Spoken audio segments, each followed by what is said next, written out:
Ready?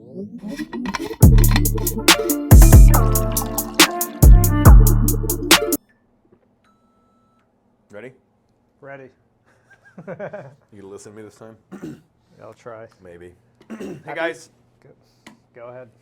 I did that intentionally. You go ahead. Happy Wednesday, everybody. Dr. Muse here once again with Dr. Ohm. Today we're going to talk about something that we've touched on a little bit in the past, and that's something called portal of entry. But we're going to extrapolate on that a little bit and talk a little bit more about when to see who and how we think the medical system should work. And Dr. Ohm was going to start us off with that. Really, we're going to kind of talk about sort of like the medical system at large, and there's lots of little pieces. I think the way it's gone now is everyone is sort of hyper-specialized, and that's good, because if you need that specialization, then you can get really, really good care there. But a lot of times people end up in the wrong place. So I came up, or this topic like popped into my head because I've recently had several patients that have come in where they went to their primary care and they had, in this case, low back pain. And so then they got sent to the orthopedic surgeon, which is, what we'll say an unjustified or an inappropriate progression of forces going from the primary care, then skipping over lots of conservative measures and going straight to the orthopedic guy. And they ended up getting MRIs or X-rays or whatever the case was in each of these individual patients. And then they were sort of there for a little bit. Fortunately, in all the cases that happened last month, none of them actually went to surgery.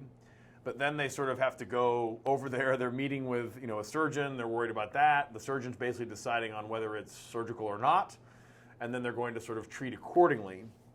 What we wanted to cover today is really how should the system work, right? Because you've got specialists like Brad and myself and Dr. Meyer and Dr. Kraft that are going to be more on the mechanical side of things, more the functional side, the rehabby things that we'll talk about at the end. And then you've got neurologists and orthopedists and primary care. So we kind of want to talk about how does this system sort of work? Because we want to make sure that we get you guys to the right person, or you guys get yourselves to the right person in the process. And a lot of times you don't have to go through the whole step, okay?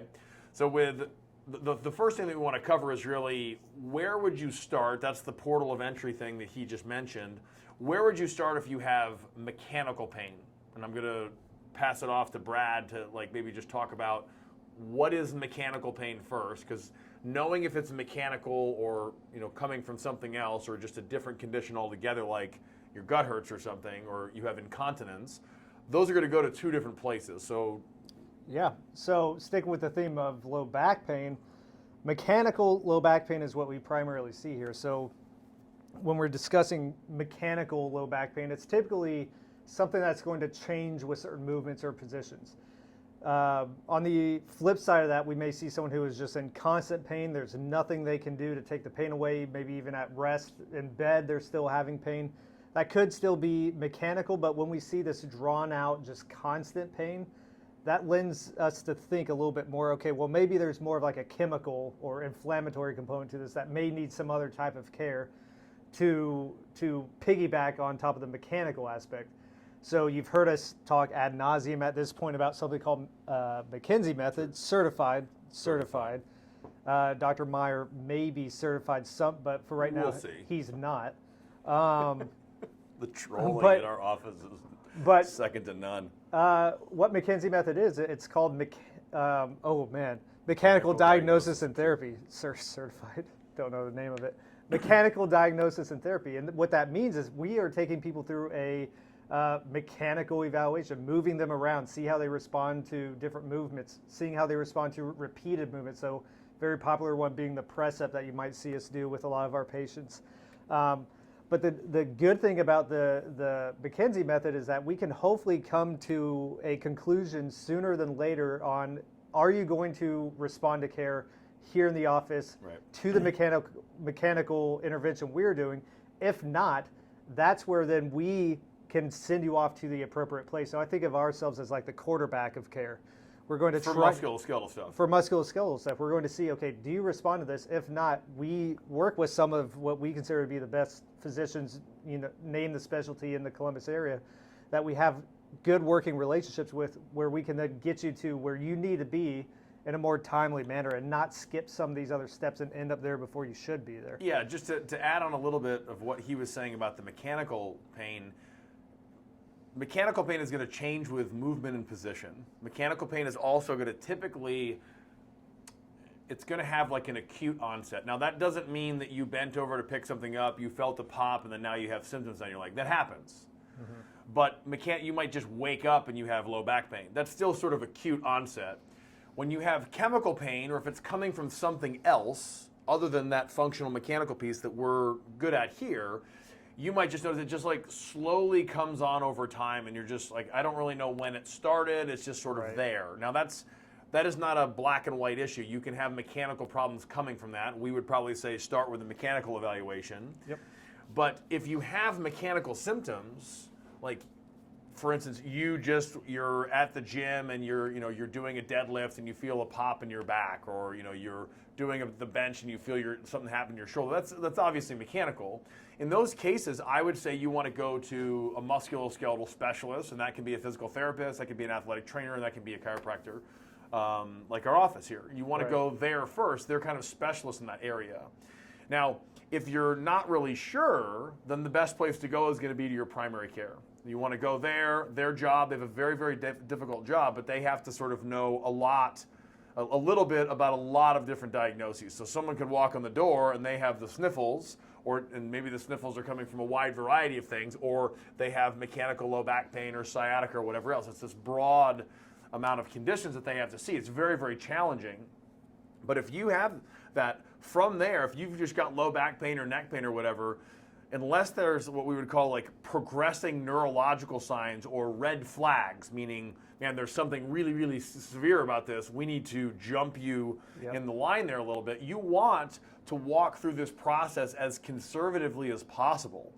So if we're going to stick with the mechanical pain, let's say that you go to your primary care. You've got this amazing primary care physician. You go in there and you've got just some neck pain that you get, and it kind of goes into your shoulder a little bit. Unless there's something like, obviously, they might say, oh man, you've got really bad weakness in this arm, or it's unrelenting shooting pain down your arm. Okay, fine, we need to sort of get the MRI and move up the chain. Mm-hmm. In most cases, though, you're going to want to go to a mechanical specialist, and they're going to then do the evaluation. They're going to then do the treatments, and you're going to see, are you responding to conservative care? Because you want to basically walk through that progression of forces not as slowly as possible, but you want to make sure that you're exhausting one option before you move to the next most invasive. Yep. Right? The most invasive of all of them being surgery, where you're going in there, that sort of scheduled trauma. So in the case of low back pain, just to use it as an example, you've got rehab like we do. That might be, the McKenzie method. That might be joint manipulation, soft tissue work, dry needling, functional rehab, what have you. And then if that's not working, well, you might need some oral medication, or then you might actually need sort of a local injection.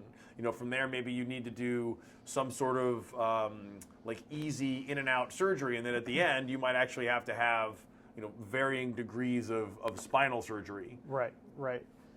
And very often what we see, and this could go for chiropractic, physical therapy, athletic training, whatever it may be, even sometimes when we've got someone that's 2 of those here. And a strength coach. And and McKenzie certified. And a rock dog. But sometimes what we see is people, typically if you look at the research, we're looking at 4 to 6 weeks of conservative care. It's typically in the realm of what they say to try before trying some of these other things. So meaning imaging. Sure. So I know that seems weird. You would think, go in there on my back. The next best thing to do is imaging. That's actually not true, and the research is very clear on this. Yep. You want to exhaust conservative care before you even do imaging. Yep. So oftentimes, that's why we typically say we need to see this for a couple weeks before we make a decision on this. Now, the benefit of McKenzie method and seeing a lot of the stuff over and over and over again, I think I speak for all of us, when we can typically make a call somewhat sooner than later on, is this person responding to mechanical care or not? So when we decide not, well then once again we've got our network of people we work with where we can reach out to them and say, hey, we think they might respond to something like drug therapy, whether it be a prednisone or some kind of anti-inflammatory medication, and we kind of bounce that idea off of them, and then we create this team of providers to try to streamline this. So I think that's one of the biggest benefits to seeing me personally is that we've been able to build that relationship, and we can expedite the process a little bit. Yeah, we just want to make sure that like my line is if my job is to either fix it or to get you to someone who can.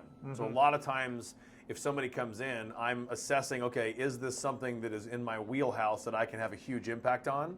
And if it's not, I need to get you to someone that can, or bring in somebody else, like he was saying, some chemical therapy or pharmaceutical intervention or something to work in conjunction with what we're doing. So to kind of summarize, that was maybe a little bit all over the place, but we want to make sure, what we want you to understand is when you're going in, you want to make sure that you're sort of exhausting the conservative options before you just keep increasing the forces or how invasive they are. You don't want to just go, oh, I have low back pain, boom, I need surgery.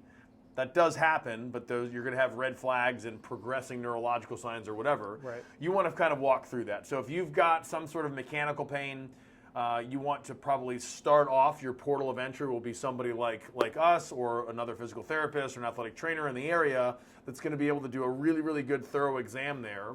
If you're not sure what it is, primary care is the way to start, but you want to make sure that you're not just sort of jumping the line and going straight to the orthopedic surgeon unless that physician has specific reasoning behind that.